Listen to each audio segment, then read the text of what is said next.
दोस्तों, राम राम सारे भाइयों ने। तो आज हम बात करेंगे जो भारतीय अर्थव्यवस्था की हमारी सीरीज चल रही है, उसमें आगामी परीक्षा हेतु संभावित महत्वपूर्ण प्रश्नों की श्रृंखला को आगे बढ़ाते हुए, तो जिस भाई बहनों ने हमारी वीडियोस नहीं देखी हो वो प्लेलिस्ट में जाके वहाँ से वीडियो देख लें। 4 वीडियोस हम ऑलरेडी बना चुके हैं भारतीय अर्थव्यवस्था की। चलिए आज बात करते हैं 5वीं वीडियो को लेकर। पहले प्रश्न की तरफ बढ़ते हैं बिना वक्त गवाए। चलिए शुरू करते हैं। कर सुधार समिति का अध्यक्ष किसे नियुक्त किया गया? पहला प्रश्न। तो ऑप्शन ए इसका आंसर हो जाएगा राजशैलिया। कर सुधार समिति का अध्यक्ष नियुक्त किया गया था। अगले क्वेश्चन की तरफ बढ़ते हैं। किस समिति ने कृषि जोतों पर कर लगाने की संस्तुति की? बताइए जल्दी से, किस समिति ने कृषि जोतों पर कर लगाने की संस्तुति की?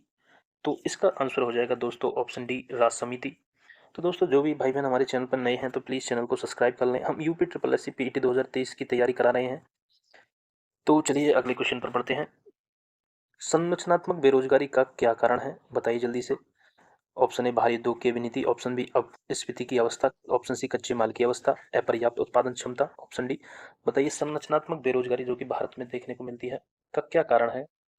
तो इसका आंसर ऑप्शन डी हो जाएगा अपर्याप्त उत्पादन क्षमता, इसका आंसर हो जाएगा। अगले क्वेश्चन की तरफ बढ़ते हैं। राज्य एवं राष्ट्रीय स्तर पर गरीबी का अनुमान लगाने के लिए योजना आयोग किसके सूत्र का प्रयोग करता है? जल्दी से बताइए। राज्य राज्य एवं राष्ट्रीय स्तर पर गरीबी का अनुमान लगाने के लिए योजना आयोग किस सूत्र का प्रयोग करता है? तो ऑप्शन बी इसका आंसर हो जाएगा डीटी लकड़वाला का सूत्र का प्रयोग करता है। अगले क्वेश्चन की तरफ बढ़ते हैं दोस्तों। चलिए अगले क्वेश्चन की तरफ बढ़ते हैं। जीडीपी पर कैपिटा के आधार पर सबसे पहले स्थान पर कौन सा देश है? जीडीपी कैपिटा के आधार पर जल्दी से बताएंगे कौन सा देश है?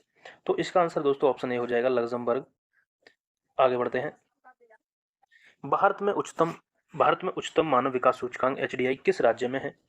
तो जल्दी से बताइए। गुजरात, केरल, तमिलनाडु, महाराष्ट्र। तो इसका आंसर ऑप्शन बी हो जाएगा केरल। मानव विकास सूचकांक उच्चतम है।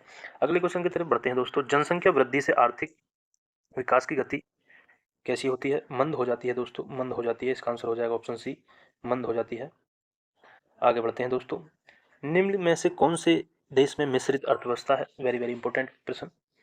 निम्न में से option A America, option B Bharat, option C चीन, रूस। बताइए जल्दी से मिश्रित अर्थव्यवस्था किस देश में है देखने को मिलती है? तो इसका आंसर ऑप्शन डी हो जाएगा भारत। आगे बढ़ते हैं। निम्नलिखित में से कौन सा एक साधन केंद्र सरकार का राजस्व स्रोत नहीं है? जल्दी से इसका आंसर बताएंगे। तो इसका आंसर हो जाएगा ऑप्शन ए कृषि आयकर। अगले क्वेश्चन की तरफ बढ़ते हैं दोस्तों। संपदा कर भारत में पहली बार किस वर्ष से लागू किया गया? जल्दी से बताएंगे। संपदा कर भारत में किस वर्ष से लागू किया गया? तो ऑप्शन बी इसका आंसर हो जाएगा राइट आंसर 1957 ईस्वी में। आगे बात करते हैं। संशोधित मूल्य वर्धित कर का संबंध किससे है? संशोधित मूल्य वर्धित कर का संबंध किससे है दोस्तों? जल्दी से बताइए। ऑप्शन ए धर्म कर, आयकर, उत्पादन कर या बिक्री कर। तो संशोधित मूल्य वर्धित कर जो है का संबंध उत्पाद कर से है, उत्पाद शुल्क से है दोस्तों। आगे बढ़ते हैं। भारत में गरीबी हटाओ का नारा किस पंचवर्षीय योजना के अंतर्गत दिया गया था दोस्तों? तो इसका आंसर दोस्तों हो जाएगा 5वीं पंचवर्षीय योजना के अंदर भारत में गरीबी हटाओ का नारा दिया गया। अगले क्वेश्चन की तरफ बढ़ते हैं दोस्तों। भारत में कितने प्रतिशत की आबादी कृषि उद्योग पर निर्भर है? तो इसका आंसर ऑप्शन सी हो जाएगा 58.9% जो आबादी है, प्रतिशत आबादी कृषि उद्योग पर निर्भर है दोस्तों। तो जो भी भाई चैनल पर नए हैं तो चैनल को सब्सक्राइब कर लें। वीडियो पसंद आ रही हो तो वीडियो को लाइक करते रहें और दोस्तों तक शेयर करना ना भूलें दोस्तों। चलिए अगले क्वेश्चन की तरफ बढ़ते हैं।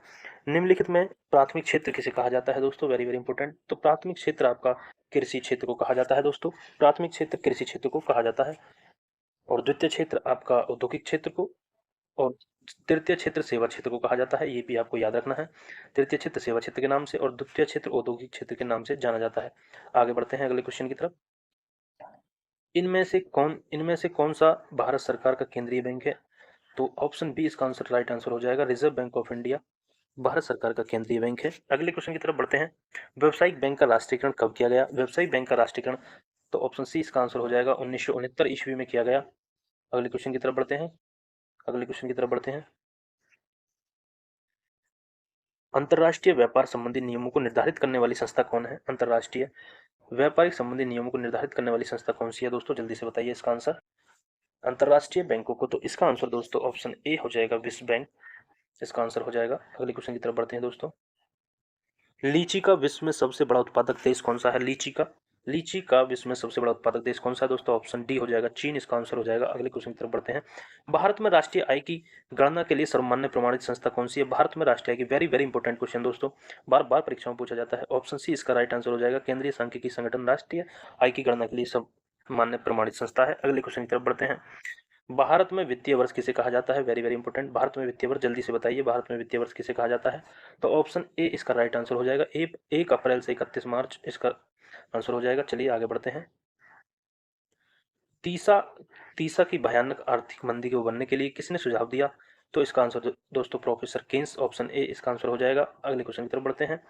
अर्थशास्त्र किसकी रचना है? बार बार परीक्षा में पूछा जाता है, अर्थशास्त्र किसकी रचना है? तो ऑप्शन सी इसका आंसर हो जाएगा दोस्तों चाणक्य, ऑप्शन सी इसका आंसर हो जाएगा चाणक्य। आगे बात करते हैं दोस्तों अगले क्वेश्चन की तरफ। राष्ट्रीय आय समिति का गठन किस वर्ष किया गया? राष्ट्रीय आय समिति का गठन किस वर्ष हुआ था? तो इसका दोस्तों आंसर हो जाएगा ऑप्शन बी 1949 ईस्वी में। अगले क्वेश्चन की तरफ बढ़ते हैं। हमारे देश में किस मुद्रा को वैधानिक मान्यता प्राप्त है? वैधानिक मान्यता, जल्दी से बताइए इसका आंसर। तो इसका आंसर दोस्तों ऑप्शन सी हो जाएगा पत्र मुद्रा। आगे बढ़ते हैं। Very very important question. Wealth of nation पुस्तक के लेखक कौन है? वेल्थ ऑफ नेशन के पुस्तक के लेखक बताइए जल्दी से। एडम स्मिथ, मार्शल, पीयू या किन्स? तो इसका आंसर ए हो जाएगा Adam Smith wealth of nation पुस्तक के लेखक हैं। अगले क्वेश्चन की तरफ बढ़ते हैं दोस्तों। आजकल मुद्रा का कौन सा रूप अधिकतम प्रचलन में है? तो ऑप्शन बी इसका राइट आंसर हो जाएगा पत्र मुद्रा, इसका राइट आंसर। अगले क्वेश्चन की तरफ बढ़ते हैं। किस धातु किस धातु मुद्रा के रूप में सर्वाधिक प्रयोग हुआ?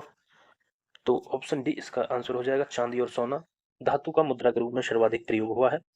लास्ट क्वेश्चन की बात करते हैं। बांग्लादेश की मुद्रा का क्या नाम है? बांग्लादेश की मुद्रा, तो इसका आंसर हो जाएगा ऑप्शन सी टका, बांग्लादेश की मुद्रा का नाम है।